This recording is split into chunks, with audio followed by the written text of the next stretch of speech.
Welcome to your custom deep dive. Today we are looking at a really fascinating stack of sources you provided. I mean, specifically a dense theoretical white paper by Timothy J. Dillon, alongside some, well, cutting-edge research notes from 206 Innovation Inc. Right, yeah. And our mission today is basically unpacking a paradigm-shifting framework called architectural dynamic flow thinking, or ADFT for short. Yeah, we are exploring how to escape that outdated, linear problem-solving mentality. It's about upgrading your cognitive operating system for an era of hypercomplexity and AI. So, okay, let's unpack this. To really grasp this framework, we first have to recognize how poorly we usually treat complex problems. Like we tend to view complexity as this solid mass that needs to be broken apart. Oh, right, like a static burden. Exactly. But ADFT treats complexity as fluid motion. Instead of asking rigid sequential questions like, well, what is the next step? It demands we ask, what is the shape of this system? It reminds me of dealing with a severely clogged pipe in your house. I mean, traditional logic is like aggressively plunging that pipe, right? Yeah, just brute force. Exactly, just trying to force the blockage through with sheer pressure. But ADFT is like being a master plumber who steps back and redesigns the curvature of the pipes so the water naturally flows exactly where it needs to go in the first place. That is a great way to visualize it. I mean, it shifts the entire goal of the practitioner. You aren't inventing a forced solution out of thin air. You are mapping what the framework calls attractors. Attractors, what are those exactly? They are simply the natural resting states a system already gravitates toward.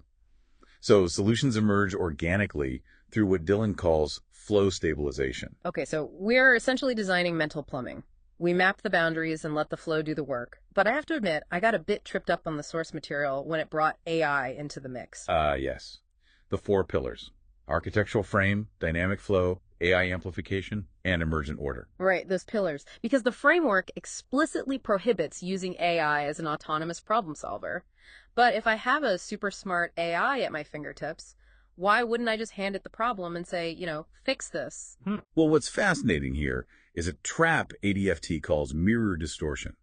If you just hand a complex system to an AI and demand a fix, it will confidently give you a structurally flawed output. Wait, why is that? Because AI lacks what the paper calls teleological intention. In plain English, that means the AI has no actual real-world goals. It has no stakes and no underlying purpose of its own. Oh, right. I mean, it's just predicting the next word in a sequence. So it hallucinates a shiny answer that looks structurally sound but completely misses the actual human objective. Precisely. So ADFT positions AI not as an all-knowing oracle, but as a dynamic mirror. A dynamic mirror. So I guess you, the human, build the architectural boundaries and define the purpose. Exactly. Then you use the AI as a high-velocity flow engine. It shoots through your design mental plumbing at superhuman speed, rapidly stress testing your boundaries to see where your logic leaks. Oh, wow. So the result isn't artificial intelligence solving things for you. It's architected intelligence. Nailed it. Well, here's where it gets really interesting. Dillon didn't stop at cognitive frameworks or AI. The white paper takes this exact concept that systems are defined by their shape, not their mass, and applies it to the literal laws of the universe. Yeah, he calls it curvature variable physics. He scales the geometry of thought directly to physical reality via the Dillon equation. The one where the speed of light equals the speed of light as a function of r, right? Exactly. He argues that the speed of light is not a strict global constant. Right. He argues it actually fluctuates based on spatial curvature. And the mechanism makes total sense once you picture it. I mean, space itself bends. Yeah, so if the physical track that light is running on changes its curve, the speed of the energy flowing through it has to change too. Which completely challenges our reliance on brute force in engineering. It really does. If energy propagation depends on the physical geometry of the space it's moving through, we can engineer signals to just slide into natural grooves instead of pushing them against the current. Which brings us to those research notes from 206 Innovation Inc.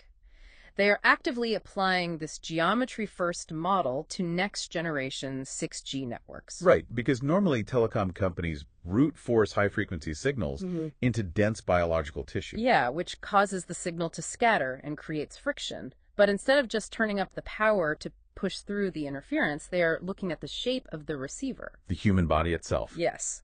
Biological molecules naturally have a toroidal shape.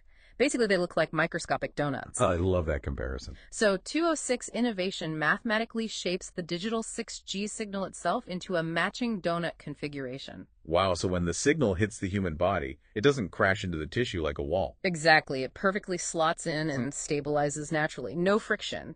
They are literally bending the flow of the network. They're acting as true flow architects, allowing the system to reveal its own resting state under correctly placed constraints. So what does this all mean for you? Well, it means it is time to stop, micromanaging discrete tasks and plunging the pipe. Yeah, become a flow steward instead. Set the boundaries, map the natural trajectories of the systems around you, and just stop forcing outcomes. Transition from an aggressive problem solver to a highly attuned observer. Absolutely. Which leaves you with this final thought to mull over. We have talked about how this flow framework applies to physics, biology, and AI, but consider the messy, everyday human domains. Oh, that is a great point. Right. Think about a stubborn conflict you are having right now with a partner, or a friction point with a coworker.